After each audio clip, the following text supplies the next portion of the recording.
Something about you feels so different. Yeah, you mess me up inside. It's like your energy was kissing my soul back to life, was living. Now it feels like every part of me is dying. Yeah, you're gone without a trace. You left me where no one can find me. There's no sign of life out here. I scream and it goes silent. I fight so hard, but I can't find my way out. Lost all dimension and time. I think I'm losing my mind in this ghost town.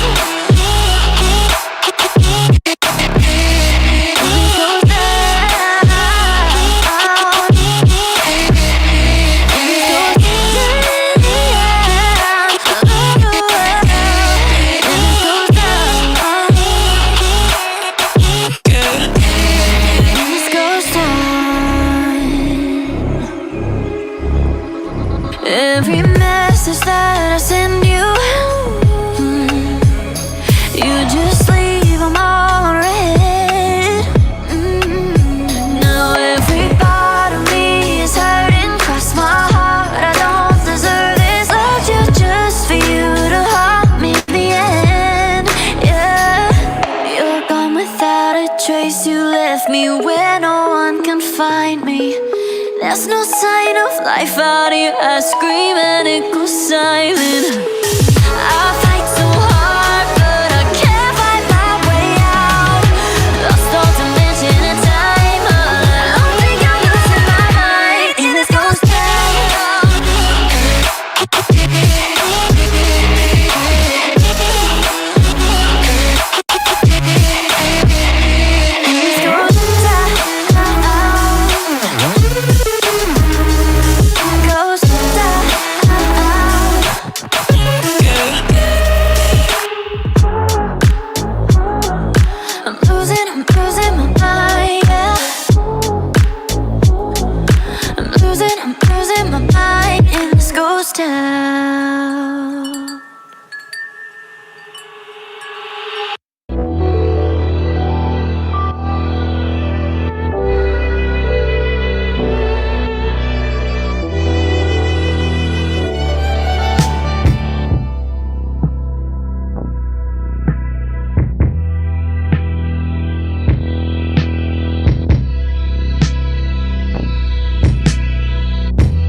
Welcome to Journey Through the Gate, Paranormal Portal Podcast, as we delve into the many questions and wonders brought on by the supernatural experience.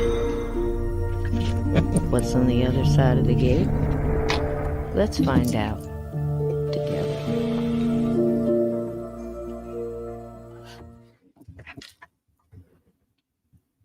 Welcome in. How y'all doing? Y'all doing good? Welcome in, gatekeepers. Good to see you here. I don't know about y'all, but man, the energy out there is just crazy, isn't it? I mean, if you're a light worker and you're out there in this mess, in this world, with the way that nature's angry, everything's angry. It's just like, woof, you just want to. So let's just take a minute. If you're in agreement, if you're not in agreement, just go make a sandwich, go fill up your drink, go add some hot water in your tea. But we're going to gather for a moment of silence just to reignite our flames, if that's all right with you. There's so many of us, with everything going on with Hurricane Helene, with people worried now about, what is it, Milton Berle? Well, it's no joke. And they're trying to get out of Florida. People all around. You got wildfires. I think we got asteroids. Pretty sure it was dinosaurs. Somebody saw Godzilla somewhere. I'm not sure if that's true or not, but with all the information out there, you don't know what's sarcasm, what's parody, and what's truth, what's a lie. It's hard to even believe what half of what you're saying. Everything has to be run through a filter nowadays. So here's the thing. Let's just take a moment, and if you're in agreement, just close your eyes and imagine you can even imagine you're just a light, or you're a candle, you're a lantern, whatever you want to be, campfire, something with light, light bulb. And just imagine you're standing in a circle with other light beings, and you're close enough for the light to almost be melting into each other. And as you stand there, you kind of lean a little bit to your right, and everybody leans a little bit to the right. And it goes around the circle, and the energy goes around the circle, and the light just fulfills the whole circle. And you just imagine this wonderful circle of light, and it all comes in and starts going in toward the center. And the light goes in toward the center of the circle. And you can feel the warmth on your face. You can feel the warmth go across your chest and your shoulders, down your arms. Hold out your hands to put some of that light into the center of the circle. Take a deep breath. Slowly let it out. And on your next breath, I want you to cup your hands and pull the light in towards your center. Take in a breath. Pull in the light. And let your breath out and feel the warmth go across your chest, across your shoulders, down your arms, out your palms, and then spread your hands and feed it back into the circle. As it goes all the way around and comes back around to you. And open your eyes. Deep breath in. Out of breath. And we're back. Now, don't you feel better? If you are in agreement, no matter where you are in the globe, you should have just felt that.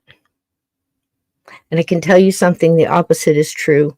When you go into social media, or, you're texting, or you're watching the boob tube or whatever, or listening to the radio, however that energy is getting in, it drains you. It drains you. It drains you. So you must remember to do a little bit of grounding and, kind of regroup, adapt and overcome.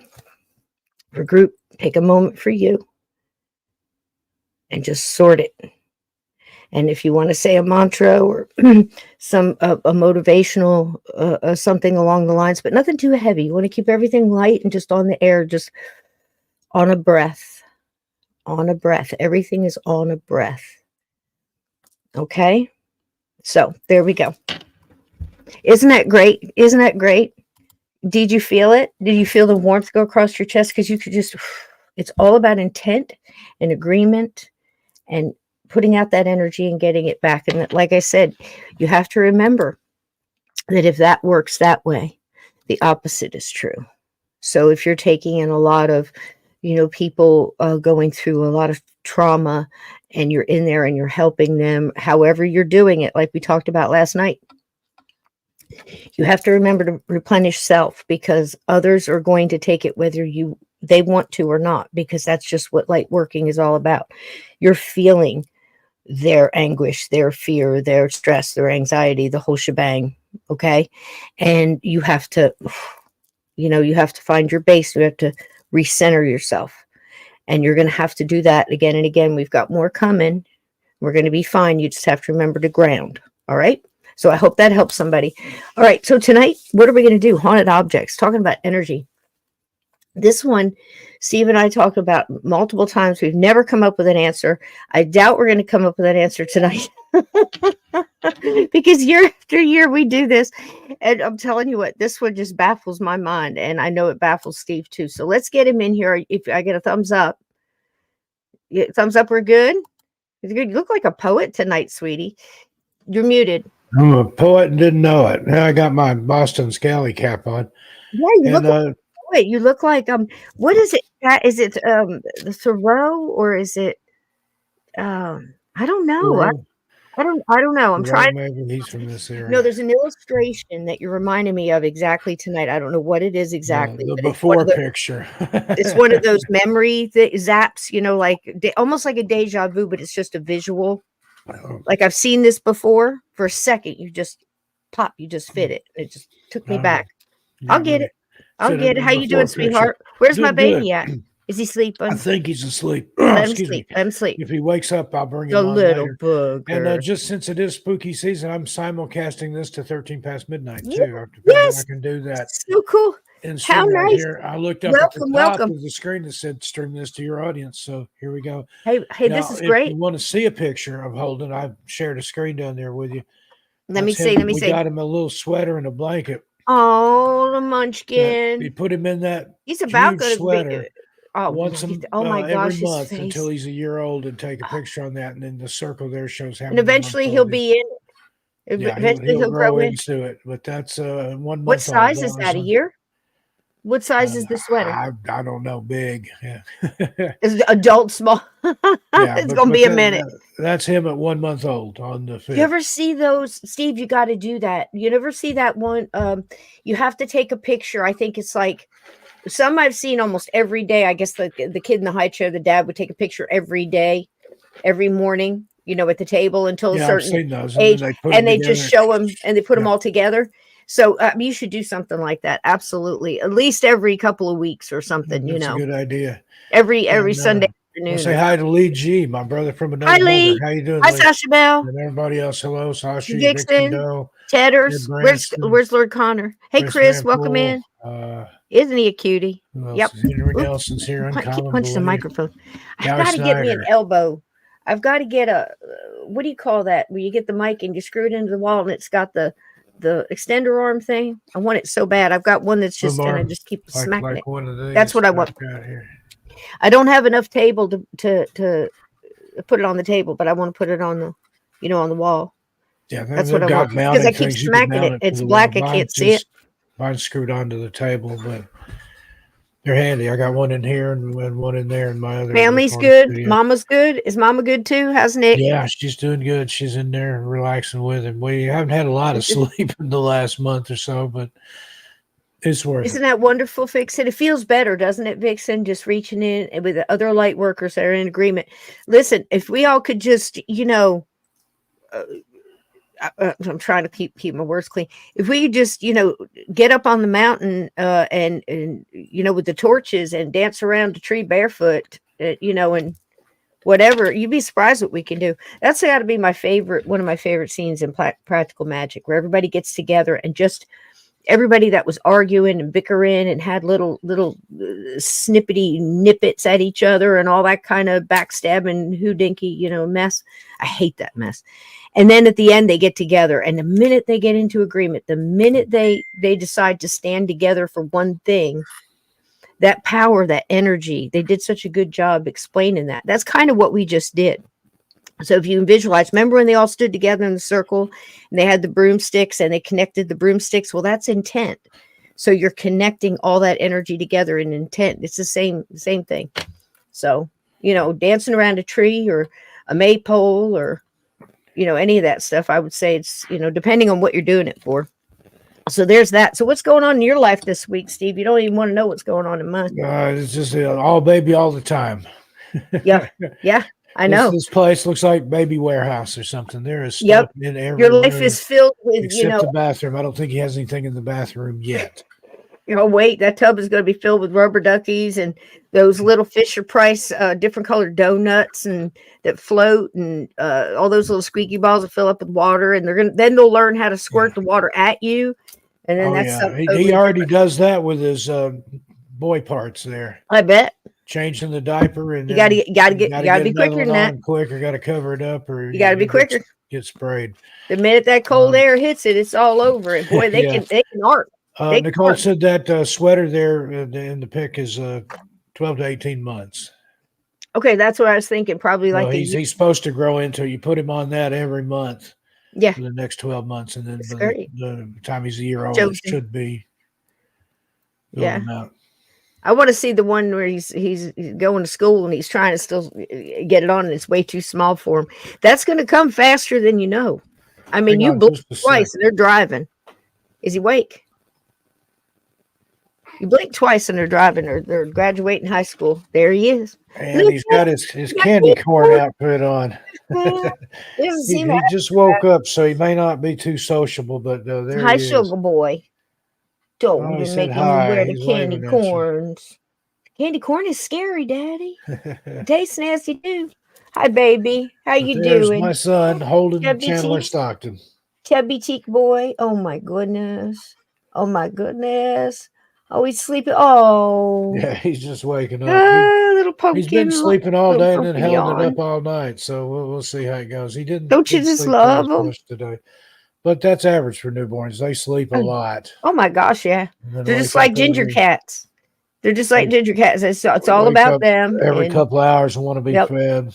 Yep. And then they go crazy while they're awake, just like hell bent for leather for about 10, 15 minutes. And then they start all over again and go back to sleep again. Hi, Choga. There he is. Hi, baby. Hi, Choga. Yeah, he's looking at the ring light up there. He likes the studio lights. He's been watching Baby Einstein on YouTube. And then last night he was watching you. I sent you a picture. Yeah. He was watching you and gets to know my voice. Hi, Holden. Whoever else you had on last night. He was totally into it. Yeah. It's Cisco. Hi, yes. See, I got a smile. See there. He recognizes my voice. See there? Did you see that smile? Y'all saw that smile. Yeah, he listens to you when you're on, baby. on Sunday nights. Oh my goodness. He's so sleepy. Oh, to sleep. Look at him. He's just going to sleep. He's just so comfortable. He's so comfortable. How's Mama doing? Mama's doing good. Yeah, Mama's doing getting great. Sleep. Getting a little bit of sleep when we can. We kind of take turns when we have to. Classy. But he wants to sleep all day, and then we got stuff to do during the day, and then night when we're ready to go to bed, he's ready to go. Yeah, yeah. You got to switch it around. It's all about them now. It's all over. That's it. It's all about them. Yep. They take over quick, and it's amazing to me how much stuff you need for something so little. Like when you pack a car to go somewhere, at the playpen, you got the car seat, you got the diaper bag, you got the toys, he's got the a backpack, and he's got a diaper bag and the baby pillow, wipes, some kind of boppy pillow or something like that. The teething toy, baby wipes, the bottles, he's got a whole. And you got to have it all. Accoutrement stuff here. I bet. And you got to have it all. He's got more clothes than I do, I think. And the shoes. I mean, for the next 3 years, most of your life is going to be chasing down one shoe. Yeah, one he doesn't like socks or shoes. He kicks those off, so he's got the little. I don't know if you can see them or not, but the little. You got to get the fluffies. Yep, that's the best way.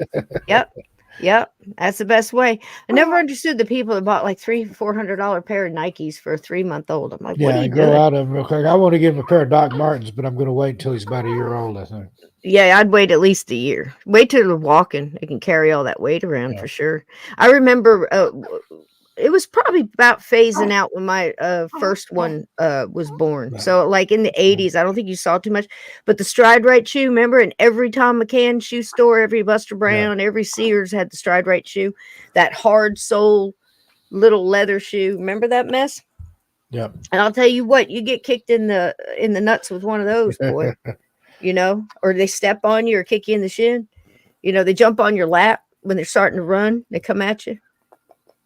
You'd be surprised how heavy it feels. Oh, he's sticking his tongue out at me. Yeah. He just stares at me. He's got that. I know. Gives me kind of that side eye look. Probably wondering who the hell's this man? Who's this old man with a beard Who's this here? man? It's Santa Claus. Santa Claus. He's probably telling you what he wants. Give me all these things. You can have anything you want. Yeah. Absolutely. All right, guys, listen. I got a little video here. I didn't know what to do tonight, and I thought, well, and I'm sorry, because all this week I've been hooking up people who in need of supplies with people that were dropping off supplies, and where the drop-off points was, and did somebody have a car that they could go pick up supplies for their block who didn't have a car. And it's just been, it feels like 24/7, Steve, and then you add work into it. I've just been a mess. Yeah. So I thought it'd be nice to look back at Leonard Nimoy tonight and talk about the Marie Celeste. It's Marie Celeste, isn't it? Excuse you, Bubby. Yeah. So I know we talked about it before a couple of times, and if you look up ghost ships, sometimes you're going to get just ships that wander up that have been empty or whatever, and that's called a ghost ship. But Marie Celeste is actually a ghost ship, and there's other ones too that show up in a mist or show up on an anniversary or show up in like there's a curse of whoever the ship that saw it, that kind of famous Flying Dutchman, this scene full sail going against the wind with a skeletal crew on there. Yeah, that's creepy. Luck. Yeah, and there's different stuff like that. But the thing that's always, every time we bring this up, whether it's haunted, I know what I mean by haunted things and phantom objects. It's more like, not things that apport, because I don't get that either. I don't get how they can break up the molecular structure and send it through, and that baffles my mind. But the ones that show up as a ghost but was never a living thing. And Steve and I've talked about this all the time with the Lincoln train is one of them. And there's more. Like planes. I think there's probably some planes that are seen too. Wouldn't you think? Yep. There's been phantom aircraft, hasn't there? Yep. There was one plane. I can't remember the name of it or the numbers or anything, but it supposedly landed, and everybody on board was deceased. Figured that one out. Oh, wow. That's creepy. Phantom aircraft. Well, now I'm just going to get the phantom. Let's put it in here. I just think I have one on top of my head, and I can't recall exactly what it was. How about you, chat? You laughing? Yeah, look at that smile. Look at that smile. Ghost plane that landed itself. Is that the one? I bet you it is, Steve. And then there's another one. It's flight some number. I can't remember, the 419 or something like that. 401. They used part of the parts on other airplanes, and they would see the ghosts on there when they were about to encounter some kind of weird trouble. Right. This one's going to be hard because I keep getting, like the Phantom flyers. I keep getting all the Phantom. I'm going to look up into that because I know there's a couple of ghost planes. And what you're talking about is the ghost of Flight 401. 401. It had that great movie with Ernest Borgnine and everything. We got an episode on it in the playlist on this show right here. So let's do this. Let's go ahead and start watching a little bit of the In Search of with Leonard Nimoy on the Marie Celeste. And when we come back, there's a couple other little treats and stuff in there, and we'll stop along the way. And then we've got a slideshow of a couple of different objects. And I think Steve's got a story for us about a couple of, I would say, phantom objects or haunted objects, wouldn't you? Yeah. All right. Are you ready for a video? Are you ready for a video, sugar boy? Are you? You watch a video? Do you know who Leonard Nimoy is? You have to know who he is. Let me introduce you to him. Let me introduce you to Leonard Nimoy. Here comes. It's scary. Don't get scared. Boo. It's a bat, pumpkin, skull. I'm going to teach him his first words. Skull, crow. Oh, he's laughing at that. Ghost. Can you imagine his first reader? Jack-o'-lantern. Heck yeah. Here we go.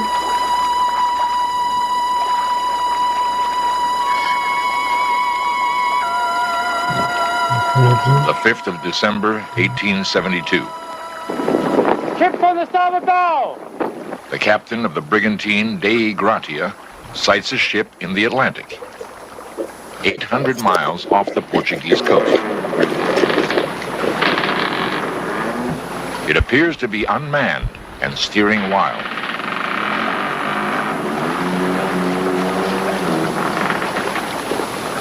Ahoy there! Captain Briggs! Ahoy! Anyone aboard? The only reply is an eerie creaking. No one appears on deck. The ship is completely forsaken. What happened to the crew of the Mary Celeste is one of the enduring mysteries of the sea. Where'd everybody go? We represent the government of the United States of America. That's scarier. Permission from your government to board your vessel. Mary Today, Celeste. I was Coast thinking Guardsmen Marie. are accustomed Mary. to finding abandoned vessels. Stand by and prepare to be boarded. The first boarding is tense and dangerous. Nosotros tenemos el permiso de su gobierno a abordar su barco.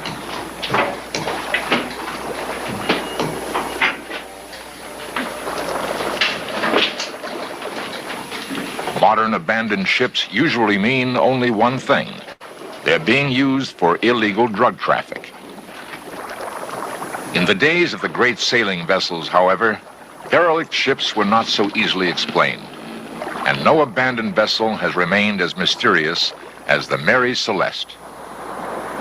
Theories abound as to why the Mary Celeste was abandoned. It might have been the result of a prearranged salvage fraud, pirates, mutiny, a burst of deadly marine gas, or even a homicidal maniac, killing the rest of the crew one by one, dumping their bodies, and then committing suicide. To try to unravel the web of intrigue surrounding the Mary Celeste, we must examine a reenactment of that fateful voyage in the winter of 1872.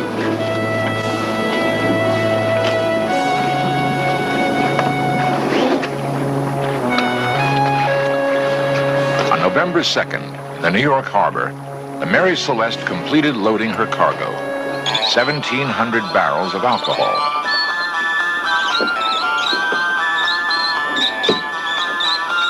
During the loading, 2 of the kegs slipped, damaging the longboat so severely it was put ashore as useless. A replacement could not be found, but the Mary Celeste still carried her yawl on deck. If absolutely necessary, it could accommodate the entire ship's company. No, thank you. A big bag of notes for me. Captain Benjamin Spooner Briggs, brought his wife Sarah and 2-year-old daughter Sophia on board for the voyage. In his final letter to his mother, he wrote, "It seems real home-like since Sarah and Sophia got here, and we enjoy our little quarters. Sophia has got over the bad cold she had when she came, and has a first-class appetite for hash and bread and butter. I think the voyage will do her lots of good. Our vessel is in beautiful trim, and I hope we shall have a fine passage." To this, Sarah added, "Benjamin thinks we've got a pretty peaceable crew this time all round, if they continue as they have begun."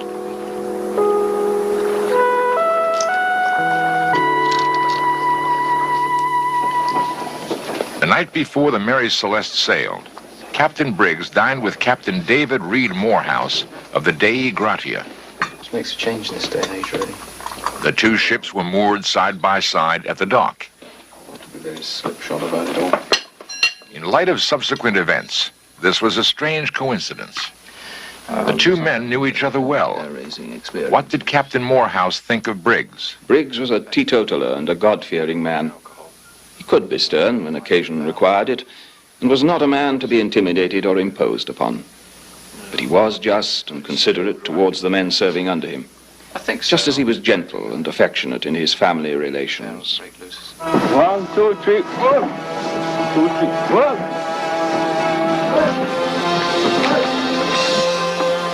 On November 5th, 1872, the Mary Celeste set sail.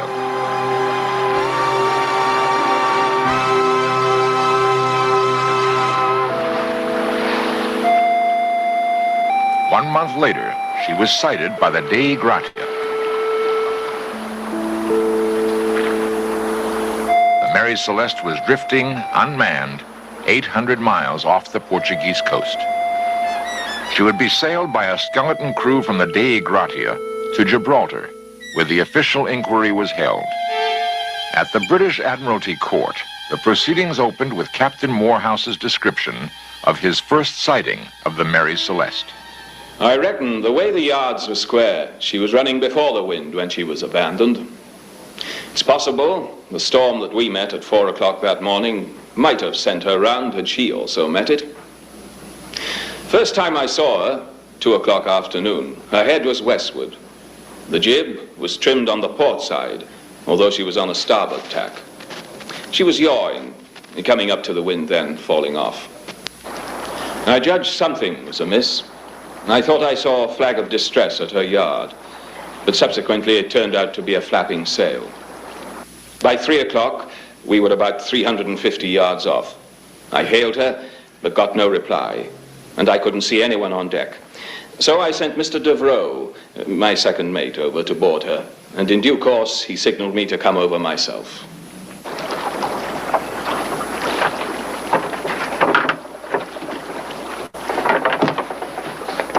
When I got on board, Mr. Devereux had already sounded the pumps, which showed she made little or no water.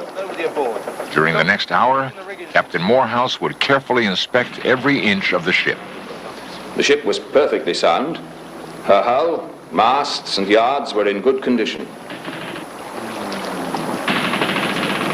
Her cargo, which was barrels of alcohol, was properly stowed and hadn't shifted, but the forehatch had been lifted off.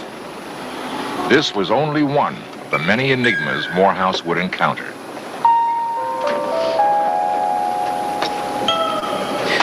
I came to the conclusion that she'd been left in a panic.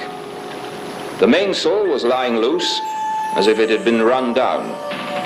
The lazarette hatch was also off, but there were plenty of provisions and water in there. Anybody below? The glass on the compass was smashed. That one always got me. Why is the glass broken? Glass is smashed.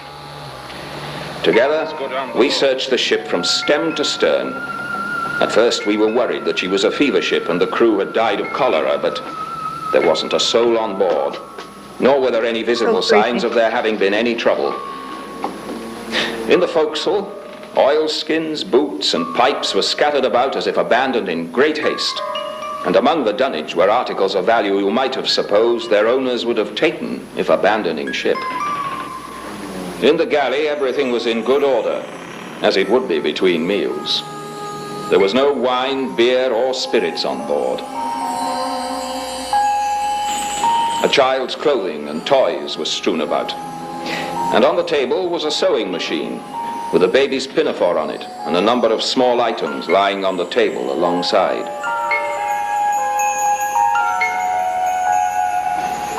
There were books and charts, but the chronometers and the ship's log were missing. The slate log had an unfinished letter beginning Fanny, my dear wife, Francis N.R., which I took to be the start of a message scribbled by the mate. Now, don't you think the captain would have taken the ship's log with him if they did get off the ship? But then they had to let that one lifeboat go, right? So they had one boat that was big, lifeboat that was big enough to carry the whole crew. Isn't that what he said?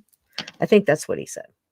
But that's just, to me, this is so Bermuda Triangle, and I don't know if they keep seeing this ship or its reflection or its image because there was some kind of a traumatic thing happened, because so many traumatic things have happened. Look at the Edmund Fitzgerald and so many other, Titanic. Well, that's definitely got a lot of stuff connected to it, but still, it's just so many questions.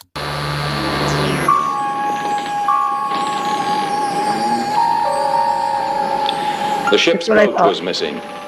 You could see where the boat had been lashed across the main hatch, but that was not the right place for her. There were no signs of any tackle to launch her, but we usually launched our boat from the rail with only a tow rope to secure her. I saw no remains of painter or boat's rope fastened to the rail. Captain Morehouse's observations were detailed, but they raised more questions than they answered.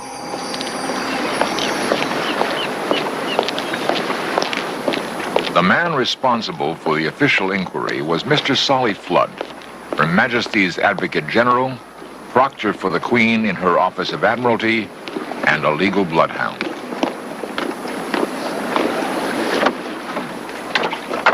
A new age. Is this the trial where they found some, this guy said that there was some kind of blood found on the ship and was saying that something went down, but it turned out to be rust? I mean, it was like that cheesy of an investigation. Am I remembering this correctly? Maybe I'm off. I don't know. Let's see. We all know I'm off, so let's see how far. The age of belief in science, invention, and technology was dawning.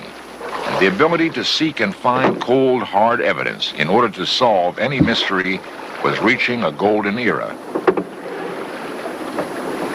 Was there any evidence to indicate foul play?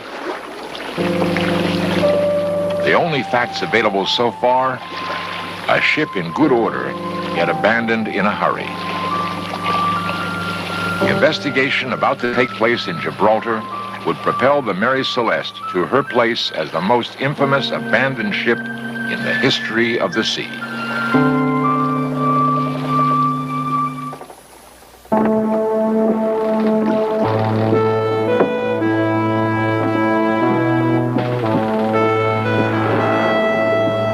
Advocate General Solly Flood boarded the Mary Celeste to examine it in minute detail. There was no appearance of fire or explosion or any other assignable cause of abandonment. She was well provisioned and it seems had encountered no seriously heavy weather. She was thoroughly sound, staunch, and strong, and in every way seaworthy and well found. But both bows had been recently cut by a sharp instrument.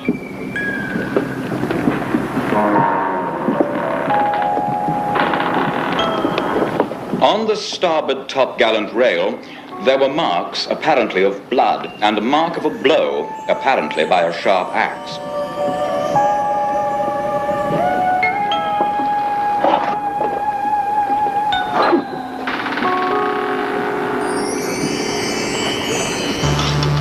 A sword appeared to me to exhibit traces of blood and to have been wiped before being returned to its scabbard.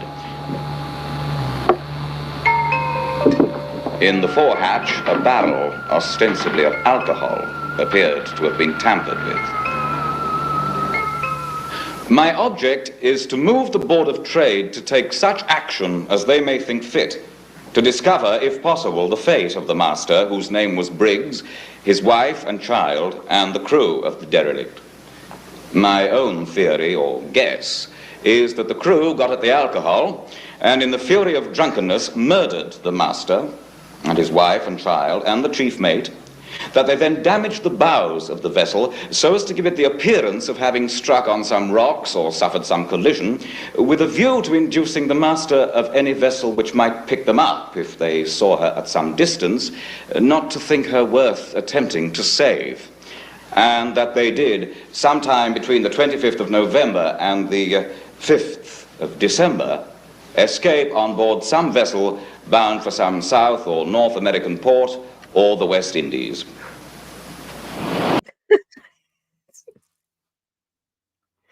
Are you feeling the same thing I'm feeling? Like, can you imagine being on the other side of this pompous effete airbag, windbag? He just went in there and made up this entire scenario on flimsy evidence, according to, as far as I can see. I don't know. What do you guys think? This is a little bit too, welcome in, everybody. Welcome in, Tails. And everybody else I'm missing. Lee, did I say hi to you, sweetie? If I didn't, hello. Welcome, Crossover. Welcome, welcome. Welcome, Julie. I'm sorry, my eyes aren't too good tonight. But welcome in, everybody. And I know my mods are terrific in slinging bacon at you. And if you prefer, they do have some broccoli, I think, put aside just in case. But bacon is usually the the default thing flung around here because bacon is love to us. But this looks, I don't know. He looks like he's railroading somebody here to me. It just looks like he's got his moment in the spotlight and he's just, running with it. I don't know. It's all very Shakespearean to me right now. Was this the real story? Mutiny and murder? The Advocate General was convinced he was on the trail of a sensational crime. Soon, the story spread to the newspapers of the world and began to read like a modern detective yarn. As the inquiry proceeded, however, it became increasingly evident that the Advocate General had let his imagination run wild. You think so? I mean, Leonard, come on. Flood was later found to be wrong on almost every statement he made. The forensic test proved that the sinister, bloody sword was really an old bayonet used to mix paints. And the blood on the rail was only rust. Ha ha! We called it. The final results of the inquiry cleared Captain Morehouse and the Dei Gratia crew of piracy. And in fact, the Dei Gratia was awarded a portion of the salvage value. How about this, Steve? He ran away with it, didn't he? There the story might have ended. But for an amazing discovery, sure did. 30 years later. A young apprentice sailor was sent ashore to collect some sand at St. Paul's Rocks, a tiny island in the middle of the South Atlantic. He found a skeleton propped in the shade of a rock. Oh, man, that's creepy. Man, that's rough. How long did he sit there waiting for it? Was he waiting on a bus, Steve? And beside it, a bottle stuffed with a soiled and faded letter. Oh, jeez.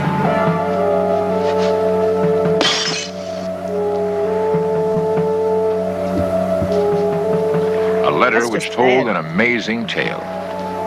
My ship struck these rocks at dawn 3 days ago. She sank immediately. Only I, of all her crew, reached the shore alive. I am dying of thirst. It has been a voyage of disaster. 3 deaths in 2 days. Then came the poison on the 7th day out. Ship helpless, and so for 3 days we lay. Knew we must ask assistance to take us to Gibraltar for crew. Early morning sighted small brig becalmed. Mate said, take her crew. Went aboard. Captain asked why we came. His wife and child were with him. We left no one on board. The brig was called Mary Celeste. Years later, this tragic letter was brought to public attention in the London Daily Express. Well, there you go. Was this at last the real clue to the mystery of the Mary Celeste? If so, why did the young sailor wait 9 years to publish the letter? Many people doubt its authenticity. It is just one of the hundreds of theories proposed during the last century. There's always going to be doubters. There is a universal sailor's super... People are never satisfied, Steve. I'm telling you what. Yeah. I mean, that's the truth. Now, what do you think? Alone. I know. And it's just... what about the authenticity of the letter? I'll admit something here. When I was a kid, I used to write letters saying, help, I've been kidnapped and stuff, and throw it out the window in the parking lot when we were on vacation. I wonder if anybody ever found one of those, like, holy shit, we got to go find this guy. Oh, my goodness. Yeah. I mean, that's just the thing. That's what cracks us up. In the 60s and 70s, you get away with stuff back then. Well, we used to make the phone calls, too, and ask if you had, do you have, what was it, Sir Raleigh in a can? Yeah. And they'd say yes, because they had that tobacco there Prince in a can. Albert in a can. Or Prince Albert, that was it. What was the Raleigh one? Janitor in a drum. You better let him out. Yeah. Is your refrigerator running? Yep. Is your refrigerator running? Oh gosh, there were so many. There was one I heard today. It was just so bad. It's going to be a rough winter, so we're going to think we're getting extra wood and everything else. I want to get the chimney changed on my house. And I called the guy up and I said, how much for to get a chimney? And he said, it's free. It's on the house. That's stupid. I see what he did. But somebody said that, and it just stopped for a second, and I just laughed. And I think that's why stuff like that's so popular. I mean, that little simple stuff, because it works. Do that. I'm going to call someplace and say about chimney. I want to get a chimney added to my house, but there shouldn't be any charge, right? Because it's on the house. Well, isn't it on the house? I want to add a chimney, but it's free, right? What do you mean? Yeah. Well, it's on the house, right? Yeah, it's on the house. Yeah, you'll be right over tomorrow, right? Yeah. And hey, I'll tell you what. Watching over on 13 Past Midnight. We're everybody, welcome. Cisco's channel. I've dropped the link there. Come on over here, subscribe, spread the love. Yes, please do. Please do. Please hit the like. We could use it. We need the love. We'll throw bacon at you. We'll welcome you in. We'll get you a good seat. Bring snacks. Here in StreamYard, you can see when they message from 13 Past Midnight, but it doesn't show up on your YouTube channel. But anyway, come on over here and subscribe. We've got. Come on over here.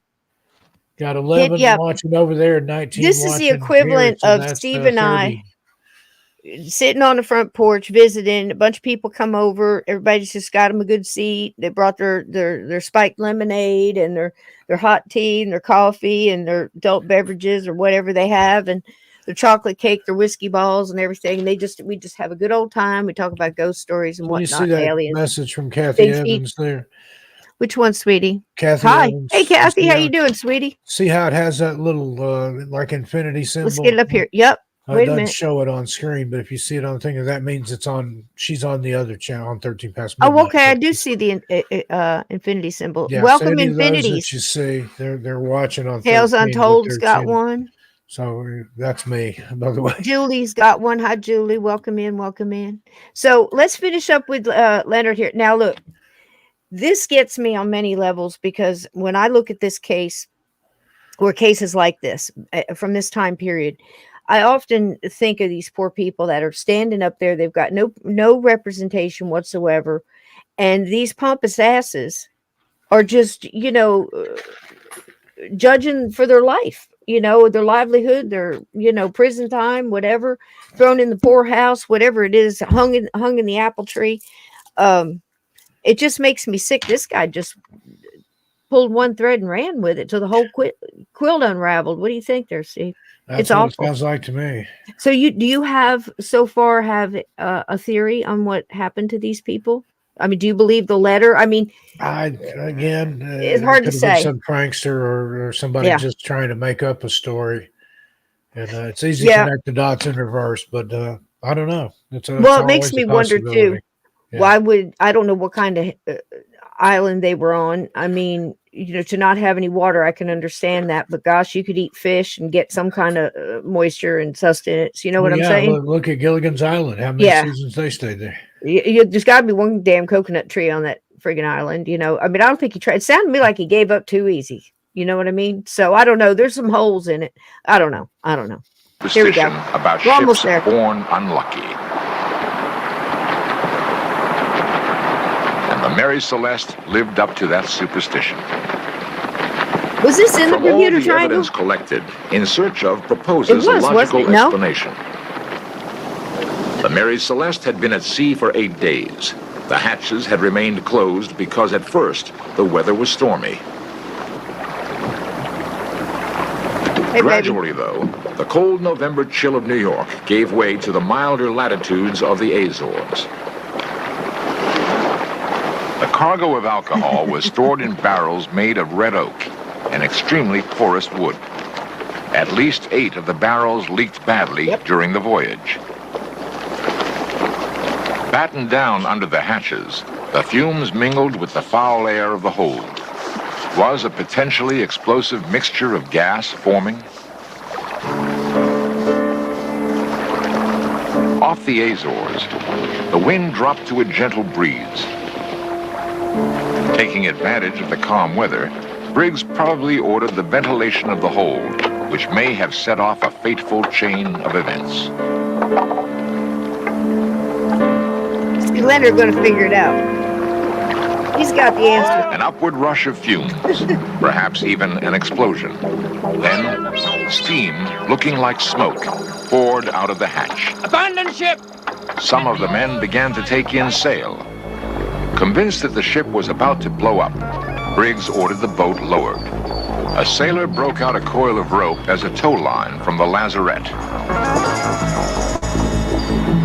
Someone grabbed some tins of preserved meat. Briggs snatched up his chronometer and any of the ship's papers he could quickly lay his hands on. Feeling certain that time was of the essence, he urgently herded his family and crew to the yawl.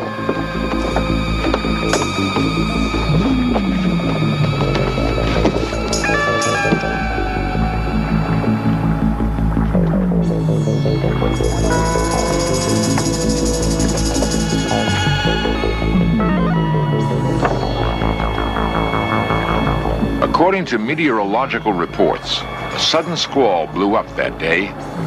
Under the impact of a violent gust, the vessel may have lunged forward with a suddenness and force which broke the improvised tow line. They may have tried to row after the Mary Celeste, or they may have turned toward the island of Santa Maria, a jagged, inhospitable coastline where a small boat and her occupants would easily be smashed to pieces in the surf. Now, just so you know, if you don't know about me, this is the most horrific thing. I could be watching water. I do not like it. I don't like what's in the water. I can swim. And if you fell in, I would dive in to get you because, you know, that part of me would just override my fear. But once I got in there and got you safe, I would lose it. I don't like the water. Right now, I'm waiting. What's in there? Where's the shark fins? I can't. It's just horrific to me, Steve. So you just don't get it. Just don't put yourself in that situation. You know what I mean? I don't even like flying over water. The whole time I'm just like, you know, I don't like it. It's terrible. I've seen too much stuff. And to me, it's just such a powerful thing. I mean, look at what it just did this week. You know, that was all water. That, you know what I mean? Pushed houses 20 miles away. Yeah. This is just horrific to me. And I think that's the one thing that gets me too about Titanic and everything else. All the people like Unsinkable Molly Brown in the lifeboat trying to keep everybody alive, you know, people trying to grab onto the boat and pulling it down. And I saw too many movies when I was a kid. You remember all those black and white movies that were all about World War II and people surviving all these battleship. Yeah. Oh my gosh! Some of those disaster movies. Remember Poseidon Adventure? Did you ever see that? Horrific, horrific. Hold my breath. That whole thing. Oh my gosh! When what's her name? Oh, Shelley Winters. Shelley Winters. She was a champion swimmer. If you have never seen the original Poseidon Adventure, I highly recommend it because it will scare the pants off you. Was Ernest Borgnine in that one as well? I think he was. And but Shelley Winters, everybody. It's a great story of that character coming out in times of need and trouble, and you know, that shadow person coming out and being that heroic person or that strong person or that hero of the moment that you never thought you could be. It's one of those stories. It's really good. And, you know, you've got your natural leaders, you got your knuckle draggers, you got your draggers, period, the ones that are crying in the corner and just being a nuisance and a pain in the butt, and you got to drag them through to save their life. I hate those people. But anyway, Shelley Winters was a champion swimmer, if I got the story right, from high school or whatever. She was, whatever the story was. But she had become a little, let's say, chunkified. Okay. So they had to get through. She could hold her breath still. Didn't she hold the rope in her mouth? Oh my God, the scene. Like that. It was just...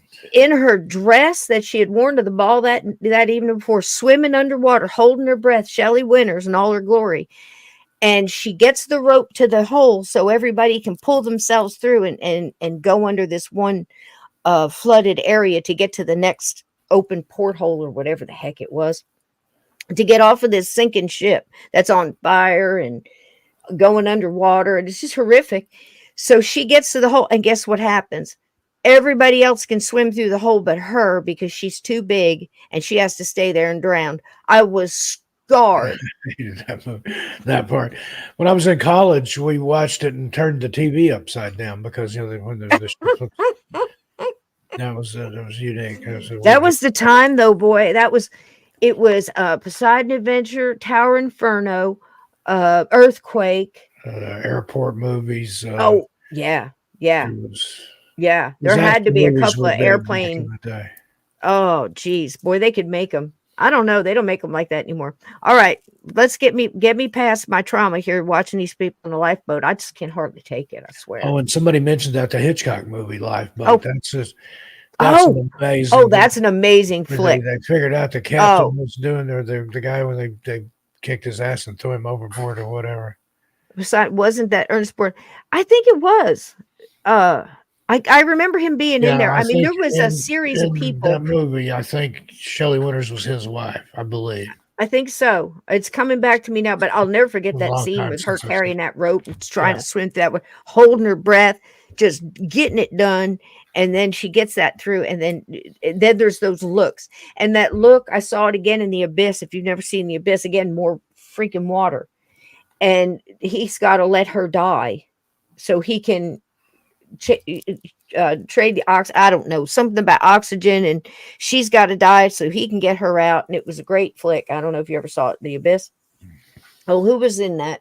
Oh gosh, I like him too. Richard Harris played a lead, and I can't remember the chick. Then, it might have been like Barbara Hershey or something. I don't know. Was it? But anyway, they had to watch each other. He had to let her die. Was that it? It could have been. Could have been one of those. She's a total blank because I got to be honest. I was looking at Richard Harris all the time. I've always loved him. So I have no idea who the chick was. But anyway, he had to watch her die. And it was the saddest thing. His whole little face told the whole story. But more water, more drowning. I don't like it, Steve. I'd rather not. Thank you very much. Let it just be known. That's all I'm saying. The wind shifted, however. Oh my gosh. So it seems more probable that the small boat was blown southeast, away from the island and out into the vast reaches of the Atlantic, to disappear forever. When the Mary Celeste was found on December 5th, the last entry on her log slate was for the morning of November 25th, with the 11 days earlier.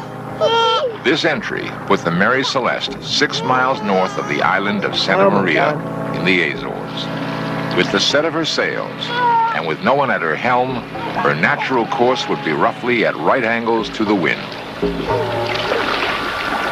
This presumably was how, over the 10 days, she covered the 750 miles between the last entry in the log and the position where she was first sighted by the Dei Gratia. What has been reenacted seems to be the most likely explanation. But whatever the cause of the panic, Captain Morehouse was certain of one thing. Captain Briggs bore the highest character for seamanship and correctness, and would not, I think, desert his ship except to save his life. The Mary Celeste became a marked ship. Sailors being superstitious, no one wanted to own her, sail her, or have anything to do with her. She was sold and resold rapidly at well below her commercial value. 13 years after the events we have described, she was deliberately wrecked by her owners in a failed insurance fraud scheme. On Rochelle's Reef off Haiti, she quickly broke up. And today, there is no more trace of her than there is of Captain Briggs and his crew of that fateful voyage of 1872. That powerful water there, Steve. Let's see what we got coming up. Lost civilizations, extraterrestrials, myths and monsters. That's what we've got. A couple of these left that we haven't covered, and one of them is Glenn Miller, and I'm looking forward to that, especially getting your take on it, and from the missing persons aspect. Person story right there.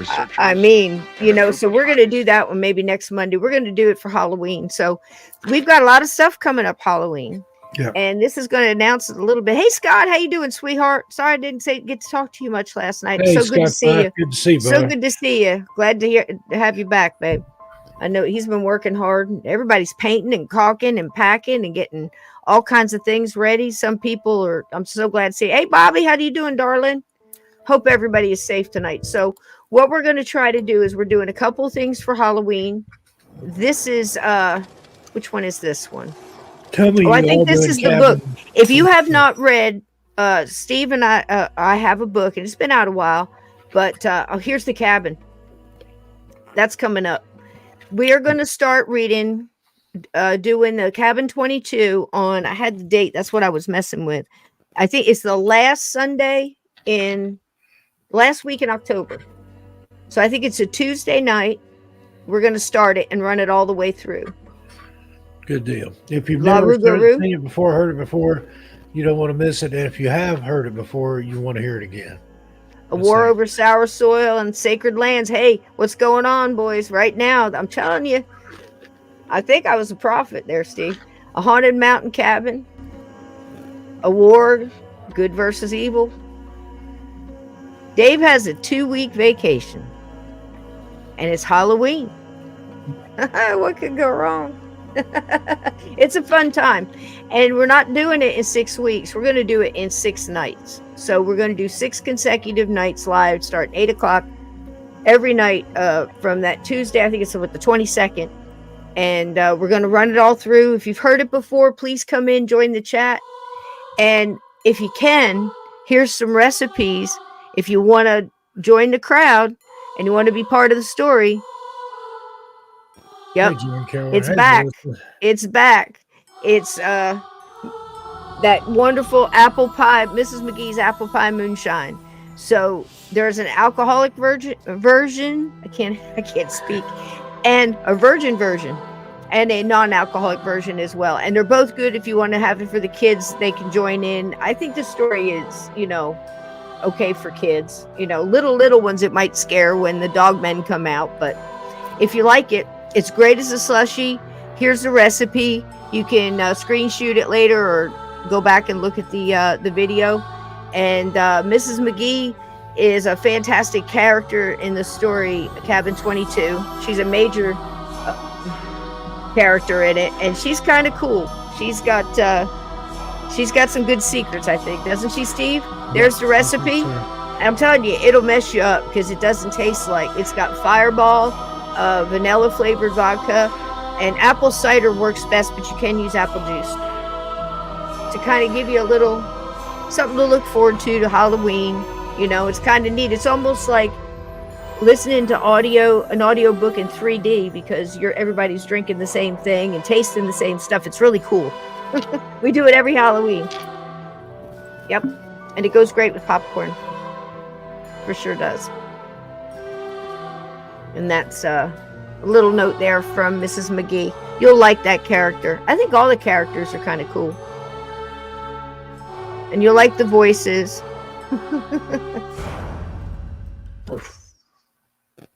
Okay, so I thought I would throw in here a couple of ghost videos. And it's not exactly haunted objects, but it's things messing with objects. Now, the story on this one, Steve, did you want to say anything about Mrs. McGee's moonshine? No, apple pie moonshine. I don't drink, so I'd have to have the non-alcoholic You'd have to have. Version. It's really good as a smoothie. Like not a smoothie. The frosted one. The frozen. It's almost like a Slurpee because you could do apple cider and it's got a little the cinnamon and stuff like that. So basically, it's like an apple cider kind of frosty, I guess. But it's really, really good. It's really refreshing. And by then it'll be almost the end of October. So you'll be kind of feeling pumpkin-y and, all that extra Halloween-y. So anyway, I threw a couple of these in here because some of these are ghosts. It's not haunted objects. It's not phantom objects, I don't believe. And it wouldn't really come under the category of something like a phantom train. This is more ghosts messing with objects to get your attention. And it seems sometimes they stick to one thing, like say a door, a certain door in a closet or a pantry or an attic. And it's that constant on that door, that doorknob. In this case, it's a weird ice maker. I've never seen one like this. Usually they're in some kind of a refrigerator, I would guess. But every night, this young girl, she's got an apartment. She's living, I guess it's an older place. I don't know. And she keeps getting woke up in the middle of the night with the ice maker going off and making weird noises, and the lid, or not so much a lid, but the grinding and all this other stuff going on. So she posted this one time on her social media, and she asked for help. And then a bunch of people like put in the comments what people do, look what happens now. And then she just got scared and took it all down. And I have no explanation past that, but it's a really good picture.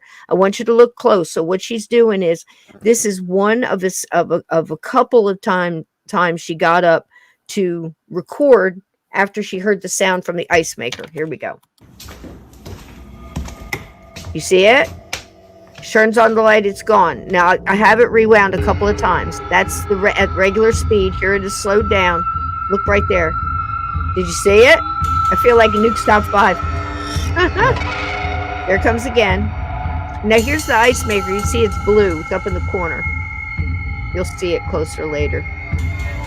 Here it is slowed down. I can see her arms and everything. Look at that. Like a t-shirt, pants, almost like bell bottoms. Or PJs, something like that. It's a little kid. There's the ice maker. So this is the ice maker that was making all kinds of noise. Did you guys get to see it really good, that picture of that kid? Did you see it, Steve? Yeah, I saw it. Let's see if I can slow it down. Right there. Whoop, a little more. As soon as she turns on the light, it's gone. Right there. That's just, I don't know. I don't know, chat. What do you think? You see it? See, John sees it. Hey, John, how you doing, honey? So this next one, and again, that was all about, she thought she had a haunted ice maker. Do you see where I'm going with this? She thought in the whole story and everything else, and I didn't pull up that whole thing, but she started beginning, and everybody in the chat was saying, you have a haunted ice maker. It's, where did you get it? That kind of thing. And I can see why people would go that route. But here in just this brief moment in time, she got extremely lucky and found out it wasn't the object that was haunted. It was a ghost messing with the object. Like it would, similar to me, I guess, like I said, a door banging, cabinet doors opening, this kind of stuff. You get me, don't you see? Are you tracking me, yeah. Steve? You're tracking me. All right. Here's the next one. Oh, it's just so creepy. I feel sorry for the kid. See, right away, my heart goes out to this kid. Why is this kid there? Why is there somebody crossing the kid over? You know what I'm thinking. She looks young, like 8 years old. And then the next day you go in there and you don't know it, and you just think about it, creeps you out. And you go and get ice, and you put a Coke, your orange juice in that thing. The ghost been messing with that ice. How you know that ghost wasn't taking ice cubes out, sucking on, putting them back in? It's a kid. So now you got ghost spit all over your ice. You don't know. Sure. Here's another one. This is creepy. So this one totally doesn't fit any of my theories. So it's just a ghost flick, and I wanted to show it to you. So don't look for the connection because there isn't any. But this one is, these bother me so much, Steve. I don't know. A lot of them coming out, and again, Steve and I don't even wonder if they're real or not, because in there somewhere there's a real one. We just don't know which one it is, so we don't bother anymore. They're just fun to watch. So all the ones where the person is like maybe a security guard, and on the camera is catching them like, hey, come on in, sign the register. And they're talking to somebody that the camera doesn't see, like a vampire. They're not showing up on the picture. You feel me? There's a lot of those coming out now with all these Ring cameras and doorbell, all those things. This is one like that, but it's a little creepier because it's almost got that Blair Witchy kind of feel where they're just standing there really still and not moving, like almost like not so much ghosts, but maybe you caught someone jumping time and they just like got in the wrong spot and they're trying to click their machine. They're trying to get to leap to the next thing, like they're quantum leaping to the next thing or something, because it doesn't seem like ghosts, but they disappear. All right, here, we'll just look at it. I'll shut up. But it's crazy. They make me nuts. Look at him. They just, when he turns on the light. Now watch.